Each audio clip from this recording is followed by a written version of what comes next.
Good morning, welcome to news analysis. నుండి జ్యోత్స్న డిస్కషన్లోకి వెళ్లే కన్నా ముందు వివిధ పత్రికల్లో వచ్చిన వార్తా కథనాలను ఒకసారి చూద్దాం. తెలంగాణ వార్తా పేపర్స్ చూసినట్లయితే ముందుగా ఈనాడు పైన టాప్లో సంషేర్గా సంపాదించండి అన్నటువంటి లైన్తో మీరు చూడొచ్చు. కోవిడ్ తర్వాత దేశంలో కనిపించినటువంటి భారీ మార్పుల్లో ఒకటి ఈ షేర్ మార్కెట్లో మదుపరుల సంఖ్య గణనీయంగా పెరగటం, లాభదాయకంగా మారుతున్న ఆశతో స్టాక్లో పెట్టుబడి పెడుతున్న వారైతే పెరుగుతున్నారు. నిజానికి షేర్ మార్కెట్ ఓ అవకాశాల గని అని చెప్పొచ్చు. కానీ తగిన జాగ్రత్తలు తీసుకున్న అత్యాశకు పోయిన టైంలో అదే అధపాతాళానికి నెట్టేస్తుంది అన్నటువంటి సూచనతో ఈ వార్తనిచ్చి షేర్గా సంపాదించండి అంటూ ఒక రకమైన అలర్ట్ అన్నమాట. షేర్ అని చెప్పేసి అదొక్క వర్డ్ని రెడ్లో హైలైట్ చేస్తూ జాగ్రత్తగా ఉంటే సంపాదించవచ్చు, అజాగ్రత్తగా ఏదో అత్యాశకు పోయి చేస్తే మాత్రం అధపాతాళానికి పడిపోతారు అన్నదే ఈ సూచన. అండ్ న్యూ ఇయర్కు సంబంధించి ఒక్కో రోజు యువతను ఉద్దేశించి ఒక్కో కథనాన్ని ఈనాడు ప్రచురిస్తోంది. నిన్న వ్యాయామానికి సంబంధించి, మొన్న సైబర్ నేరాలకు సంబంధించి ఏ విధంగా అప్రమత్తంగా ఉండాలి అని చెప్పేసి ఒక్కో రోజును ఏ విధంగా ఈ 365 రోజులు 300 అవకాశాలుగా సద్వినియోగం ఏ విధంగా చేసుకోవాలన్న సూచనతో ఈ నెల మొత్తం ఆల్మోస్ట్ ఒక్కో కథనాన్ని ఇస్తూ కొత్త ఆశలతో కొత్త సంవత్సరంలోకి 2025 అంటూ మన ఆర్థిక వ్యవస్థ అభివృద్ధి పదంలో సాగుతున్న వేళ ముఖ్యంగా కొత్త సంవత్సరంలోనూ ఈ మదుపరుల సంఖ్య మరింత పెరిగే అవకాశం ఉందన్నటువంటి హోప్తో ఆ దిశగా వెళ్ళండి, కానీ జాగ్రత్తగా ఉండండి అనేది ఇక్కడ సూచన.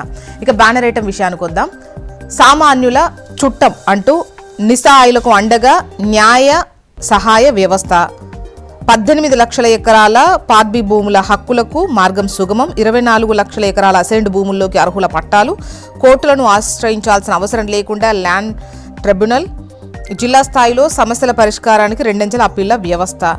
ROR 2024 చట్టంలో అనేక కొత్త అంశాలు ఉన్నాయి. అందులో ఇవి సామాన్యుల చుట్టంలా ఉంది ROR 2024 చట్టం అనేది అని చెప్పేసి వార్తను హైలైట్ చేస్తూ బ్యానర్ ఐటంగా ఇచ్చారు. వాచస్పతి భారతావనిపై చెరగని కృతి, శత జయంతి సందర్భంగా విలక్షణ రాజకీయ దురంధరుడు మాజీ ప్రధాని అటల్ బిహారీ వాజ్పేయిపై ప్రత్యేక కథనాలున్నాయి. రాజనీతిజ్ఞుడికి కృతజ్ఞతాంజలి, ప్రధాని మోదీ ఇచ్చినటువంటి వ్యాసం కూడా ఉంది.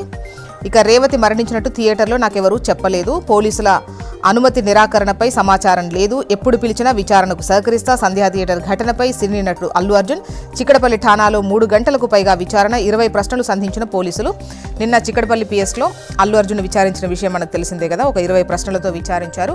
ఎప్పుడు పిలిచినా వస్తాను, విచారణకు సహకరిస్తాను అని చెప్పినట్టుగా తెలుస్తోంది. ఇక ఆంధ్రజ్యోతి చూద్దాం.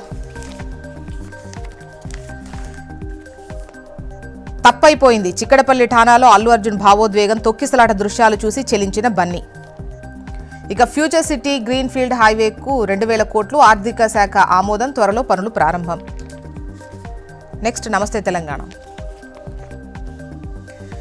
ఇక్కడ క్రైమ్ రేట్లో సైబర్ బాద్ అంటూ ఏడాదిలో 64% పెరిగిన నేరాలు, 122% పెరిగిన సైబర్ మోసాలు, భారీగా పెరిగిన డిజిటల్ అరెస్టులు, సైబర్ నేరాల కారణంగా 793 కోట్ల నష్టం.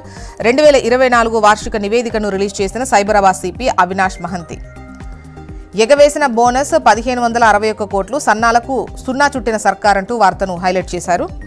ఇక అల్లు అర్జున్ ఆంధ్ర వెళ్ళిపో, ఒళ్ళు దగ్గర పెట్టుకుని వ్యాపారాలు చేసుకో, పగటి వేషాలు వేసుకుని నువ్వు మాట్లాడతావా, మహిళ చనిపోతే నరబలి అయిందంటావా, నువ్వు మనిషివేనా, మానవత్వం ఉందా, సీఎంను విమర్శిస్తే సినిమాలు ఆడనివ్వం, కాంగ్రెస్ ఎమ్మెల్యే భూపతి రెడ్డి హెచ్చరిక.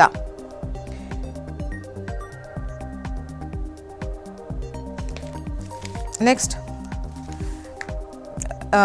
ఏపీ వార్తా విశేషాలు చూద్దాం. ముందుగా ఈనాడు.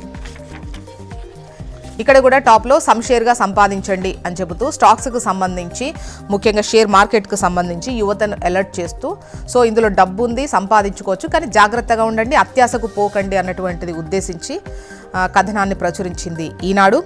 షేర్గా సంపాదించండి. ఇక రాష్ట్రంలో BPCL ఆయిల్ రిఫైనరీ అంటూ దశల వారీగా 95,000 కోట్ల పెట్టుబడులతో గ్రీన్ఫీల్డ్ ప్రాజెక్ట్, 6,100 కోట్లతో ప్రీ ప్రాజెక్ట్ కార్యకలాపాలకు బోర్డు ఆమోదం తెలిపింది అంటూ వార్తను హైలైట్ చేసింది ఈనాడు. ఇదే ఇక్కడ బ్యానర్ ఐటమ్. IPS అధికారి సంజయ్పై ACB కేసు, అగ్నేన్ఓసి వెబ్సైట్ యాప్ అభివృద్ధి నిర్వహణలో నిధుల దుర్వినియోగానికి సంబంధించి కేసు అంటూ వార్తనిచ్చారు. ఇక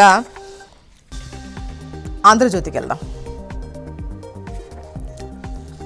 రామాయపట్నంలో భారీ రిఫైనరీ, పెట్రోకెమికల్ కాంప్లెక్స్ కూడా 6,100 కోట్ల అంచనాతో ఏర్పాటు అంటూ వార్తను హైలైట్ చేశారు. ఇక సంజయ్పై ఏసీబీ కేసుకు సంబంధించిన వార్తను కూడా ఇక్కడ మీరు ప్రముఖంగా చూడొచ్చు.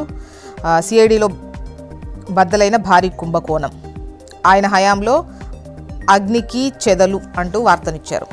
తప్పైపోయింది, చిక్కడపల్లి పోలీస్ స్టేషన్లో అల్లు అర్జున్ కన్నీరు, తొక్కిసలాట వీడియో చూసి భావోద్వేగం. సాక్షి ఇక్కడ కార్డులు చెల్లవు, కాసుల వైద్యమే అంటూ ఆరోగ్యశ్రీ కార్డుదారులకు తేల్చి చెబుతున్న ప్రైవేట్ నెట్వర్క్ ఆసుపత్రులు, ఉచిత చికిత్స అందక చితికిపోతున్న పేద మధ్యతరగతి కుటుంబాలు, ఆసుపత్రులకు 3,000 కోట్లకు పైగా పేరుకుపోయిన బకాయిలు. మళ్లీ వచ్చేది మన ప్రభుత్వమే. కడప కార్పొరేటర్లు ముఖ్య నేతల సమావేశంలో వైఎస్ఆర్సీపీ అధ్యక్షుడు వైఎస్ జగన్, కష్టాలు శాశ్వతం కాదు, 2027లో జమిలి ఎన్నికలు, ప్రజలకిచ్చిన ప్రతి హామీని అమలు చేసిన ప్రభుత్వం మనది, ప్రతి కార్యకర్త కాలర్ ఎగరేసుకునేలా పాలన చేశామన్న జగన్. వానకాటు సర్కార్ పోటు, ఉత్తర కోస్తాంధ్రలో అన్నదాతలు విలవిల అంటూ వార్తనిచ్చారు. ఓవైపు ధాన్యం కొనుగోలులో ప్రభుత్వం నిర్లక్ష్యం, మరోవైపు వర్షాలతో అపార నష్టం సంభవించింది అంటూ వార్తనిచ్చారు. మొత్తానికి ఇవి ఇవాళ వివిధ పత్రికల్లో వచ్చినటువంటి వార్తా కథనాలు. ఇప్పుడు ఒక చిన్న బ్రేక్ తీసుకుందాం. బ్రేక్ తర్వాత డిస్కషన్లోకి వెళ్దాం. Stay tune.